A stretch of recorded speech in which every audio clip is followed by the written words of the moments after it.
Bonjour tout le monde, bienvenue à ce nouvel épisode de TLW 2020 édition Big Time Wrestling 1970. On commence la deuxième semaine du mois de juin. On va regarder qu'est-ce qui s'est fait lors de notre dernier épisode. On est allé à notre show télé où est-ce que Luis Martinez a battu Buddy Colt dans un combat assez décevant. Je veux noter quand même qu'on a fait un sell-out pour notre show. On a eu Don Kent qui a battu Ronnie Garvin. Et dans le meilleur combat de la soirée, Ox Baker et Chris Colt ont battu Argentina Apollo et Sonny King. C'était overall quand même un bon show.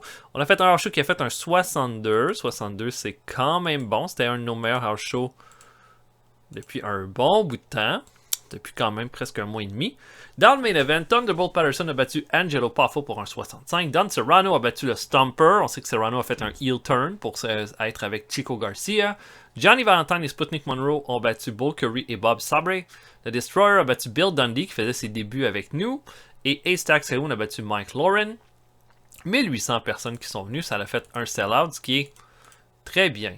Des bonnes nouvelles à ce niveau-là, ce qui fait que nos champions, le champion du monde est toujours Johnny Valentine avec prestige de 77, avec une défense de titre. Les champions par équipe, Ben Justice et le Stomper, prestige de 62 avec 7 défenses de titre.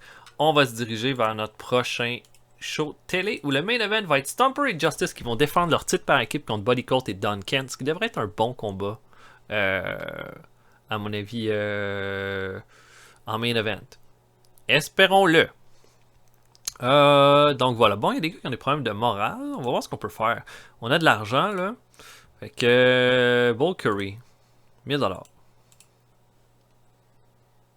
Il est content, il est encore annoyed. Puis Don Kent. Lui, c'est à cause qu'on a renvoyé Al Costello qui est pas content. On va lui donner 1000$. Toujours annoyed, mais c'est pas grave, ça va s'améliorer avec le temps. Fait que notre prochain show est dans 2 jours. J'avance et on se revoit rendu là-bas. À tantôt, tout le monde. Ok, donc on n'a pas Gadaski, Valentine et Wilbur Schneider pour le show. Fait qu'il n'y a rien de différent d'habitude. Tiens. C'est quelque chose avec Luis Martinez. Tout le monde a l'air d'aimer Luis Martinez. Fait qu'avec Buddy Colt, tiens. Non, ça c'est pas fait. Ok, donc je book Main Event, Stomper et Justice contre Buddy Colt et Don Kent pour les titres par équipe. Je book, on se voit après. À tantôt, tout le monde. Ok, on commence ce pre-show. Les Garvins affrontent Guillotine Gordon et Nikolai Volkov. Bon petit match de 42. Garvin va terminer ça avec un DDT sur Volkov. Jimmy Garvin, pardon, parce qu'on pourrait pas vous dire c'est lequel. Jimmy toujours blessé, donc ça nuit beaucoup à ses performances. Il va être blessé encore genre 8 mois, là, mais bon, whatever. Et les Garvin qui l'emportent, ils vont affronter Don Kent et Buddy Colt au show de fin de mois. Deuxième combat, Charlie Fulton affronte Angelo Poffo. Poffo va l'emporter avec un neckbreaker à 7 minutes 19. Poffo est encore un de nos meilleurs lutteurs dans notre roster. Et on va lui donner une petite victoire en pre-show cette semaine. On ouvre le show avec un combat entre Sonny King et Chris Colt et ça fait un bon 58. Ce combat-là, je l'ai mis comme mon style de show de la soirée. Ils sont allés all out. Il y a eu quelques pénalités pour Chris Colt, mais sinon, rien de spécial. Sonny King va l'emporter avec un bolo punch à 12 minutes 20 avec Ox Baker qui va regarder le combat dans la foule. Hein, et là, la foule va être bien excitée par rapport à ça. Mais un 58 pour commencer, c'est quand même bien. Et ça nous fait un strong start.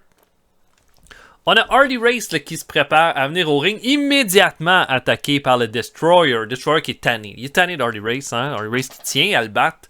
Et là, le Destroyer va prendre une chaise, va donner des coups, une dizaine de coups dans le dos d'Hardy Race, va la laisser tomber, va s'en aller.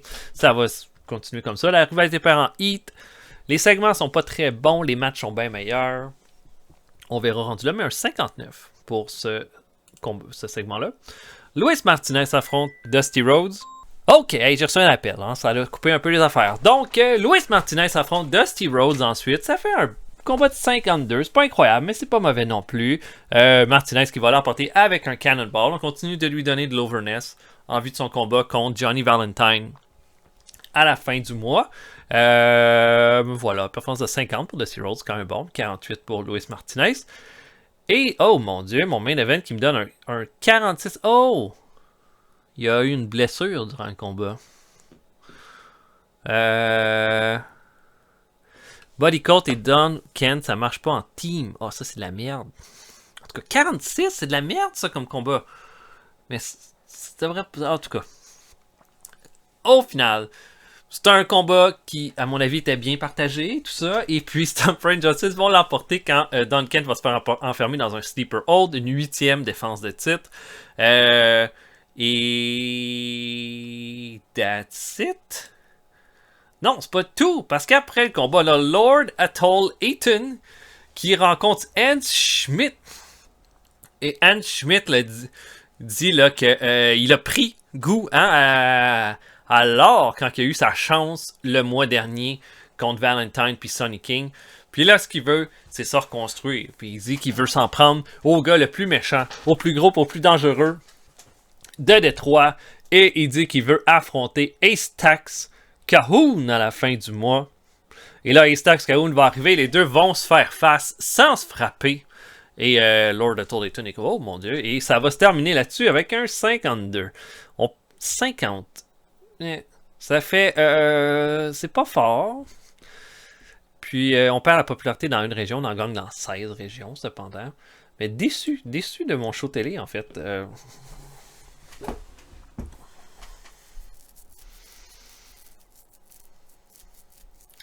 J'espère que...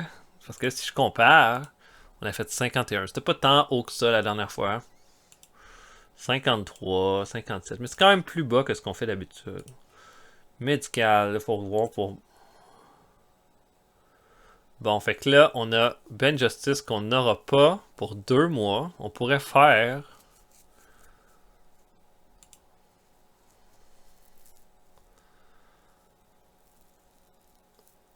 Ok, il n'y a pas beaucoup de risques. On pourrait le faire venir plus rapidement. Ok, oui, on fait ça. Un succès total. Il va revenir dans 38 jours. Fait que là... Qu'est-ce que je fais avec mes champions par équipe? Je pense que...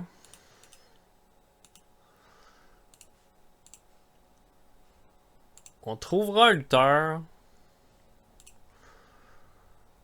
Je sais pas qui... J'ai pas de booking pour mon show de fin de mois.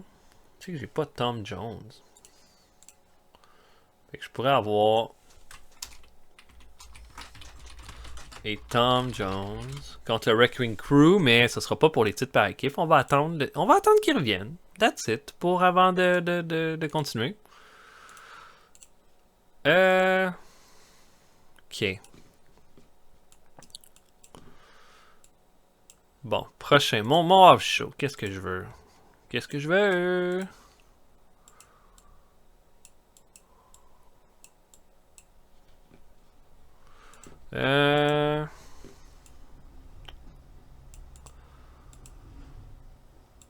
Qu'est-ce que j'aimerais avoir comme main event?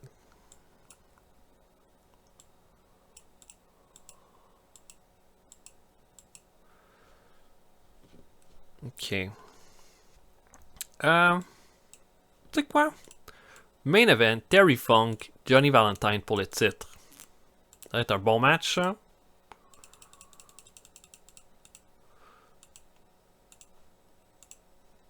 Ouais. J'irai avec ça. Puis, on va continuer. On va voir après. Je suis en train de me demander, avec 88 000, est-ce que je devrais pas augmenter ma production? Ce qui va augmenter... On va essayer. Au pire, on fera pas trop de sous.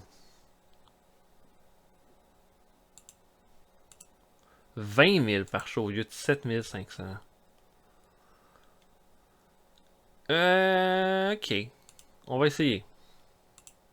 Ça va probablement nous faire arriver juste à la fin du mois. C'est pas grave. Dans 3 jours, c'est Natal Show. On va avancer jusqu'à Natal Show, puis on va se voir après. À tantôt, tout le monde. Ok, un incident avec Valkyrie the Destroyer. Valkyrie, terminal Wrestler's Court. Arrivé en retard pour attraper ses partenaires de voyage, il a été mis coupable et doit payer pour les repas de ses partenaires pour les 3 prochains shows. Ok. Tu vois, j'aurais pas pensé que Valkyrie aurait été mon lutteur avec des petits problèmes.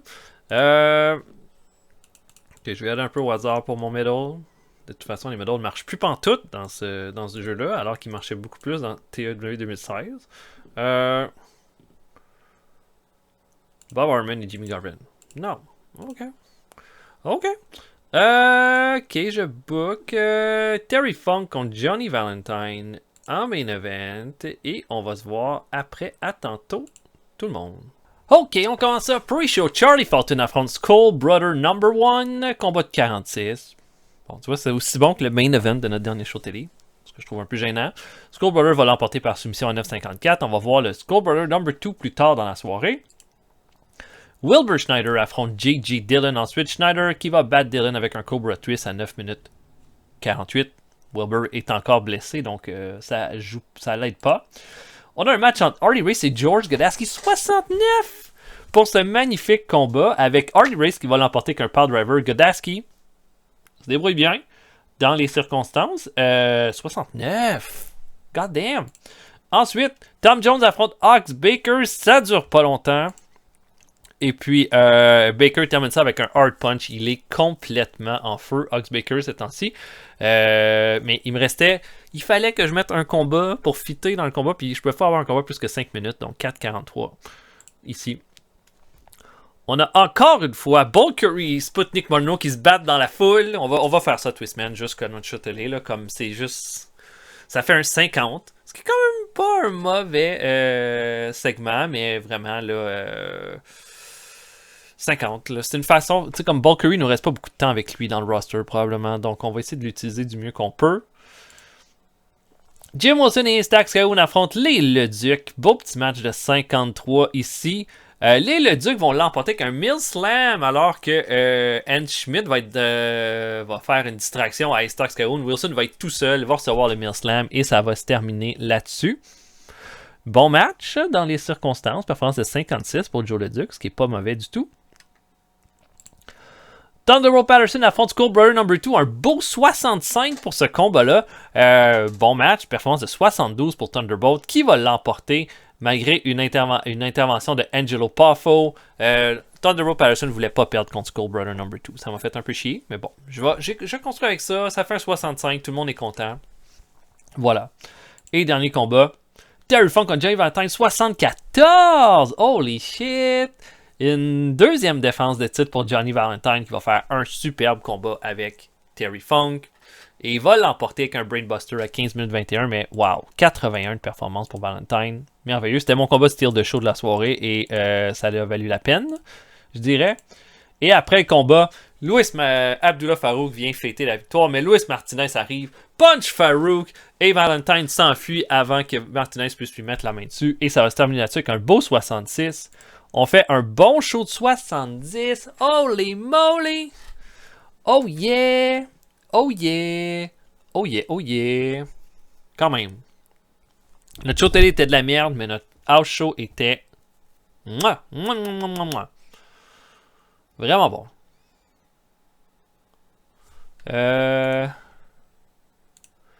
Personne... Alors qu'on avait assez de vedettes, ça c'est le fun.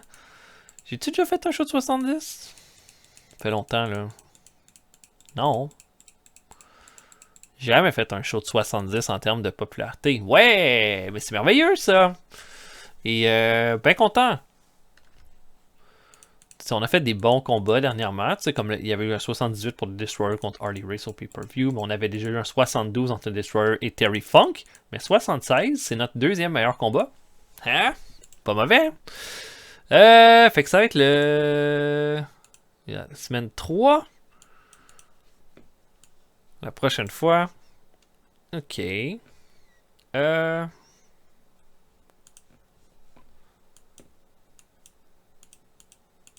Qu'est-ce que je pourrais utiliser? Ok.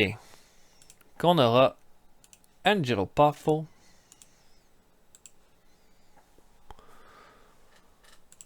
Tiens, on continue avec la...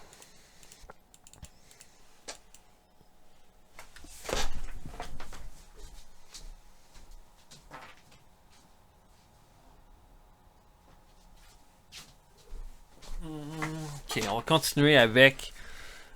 Tiens, Terry Funk en main event. On continue sur cette belle lancée. Terry Funk, Angelo Poffo, main event de notre prochain show. Ça devrait être bon. OK, donc voilà pour le show. J'espère que vous avez apprécié. On va se voir pour un prochain épisode bientôt. Salut tout le monde. À la prochaine.